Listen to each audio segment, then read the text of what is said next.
Hi friends, இன்றைக்கி நம்ம இந்த வீடியோவில் பார்க்க போகிறது வந்து சோனிக் த ஹெட்ஜ்ஹாக் 3 தேர்டு பார்ட்டை பற்றி தான். இந்த படத்தில் பார்த்திங்கன்னா வந்து சோனிக்கும் நிக்கில்ஸும் டக்கிள்ஸும் வந்து 3 பேரும் ஒட்டுக்கா சேர்றாங்க. ஒட்டுக்கா சேர்த்து வந்து இந்த டார்க் ஷேடோ ஆட்டம் ஷேடோ த ஹெட்ஜ்ஹாக்கை வந்து தடுக்கிறாங்க. ஏன்னா ஷேடோங்கிற ஹெட்ஜ்ஹாக் வந்து நமக்கு ஹீரோக்கு வில்லனாக வந்து வருது. இந்த வில்லனை பார்த்திங்கன்னா வந்து பயங்கர பவர்ஃபுல்ல வில்லனாக இருக்குது. நம்ம ஹீரோவோடைய நிறையா சக்தியை வந்து கொண்டிருக்கு.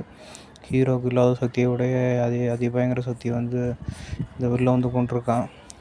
இவனோட ஐடியாவே என்னென்னு பார்த்தீங்கன்னா வந்து இந்த உலகத்தை வந்து அழிக்கணும். அதுதான் வந்து இந்த வில்லனோட ஐடியாவாகவே இருக்குது.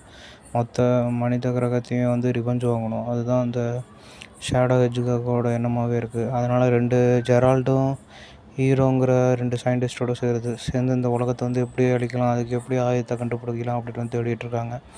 சோனிக் ஹெட்ஜ்ஹாக் வந்து அதுக்கு வந்து என்ன பண்ணுறான்னா, இவனை அழிக்கிறதுக்கு வந்து நம்மக்கிட்ட போதுமான பவர் இல்லை. அதனால் வந்து இவனை அழிக்கிறதுக்கு வந்து நம்ம வந்து ஆள் சேர்க்கணும்னு சொல்லிட்டு வந்து ஆள் சேர்க்குறான். அதான் அந்த படத்தில் வந்து காமிச்சிருக்காங்க. இந்த படத்தில் வந்து எப்படி ஆள் சேர்க்குறாங்க, நம்ம ஹீரோ சோனிக்கு ஆள் சேர்த்து எப்படி எல்லாம் ஒட்டுக்காக ஃபேஸ் பண்ணி இவனை வந்து அழிக்கிறாங்கிறது தான் வந்து கதையாகவே காமிச்சிருக்காங்க. படத்தில் வந்து 75% வந்து இவங்க நடிச்சிருக்கிறது எல்லாமே வந்து பிடிச்சிருக்குன்னு வந்து லைக் பண்ணியிருக்காங்க ஆக்டிங்கை. இந்த படம் ஓடுற டைமிங் என்னென்னா 1 மணி நேரம் வந்து 50 நிமிஷம். இது வந்து தமிழ்லேயும் இருக்குது. IMDb ரேட்டிங் வந்து 7.2 கொடுத்துருக்காங்க 10க்கு. அந்த படம் வந்து காமெடியாகவும் அப்புறம் சீரியஸாகவும் வந்து கொண்டு போயிருக்காங்க. எல்லாருமே வந்து நல்லா விரும்பி பார்க்கலாம் அதை ஃபேமிலி.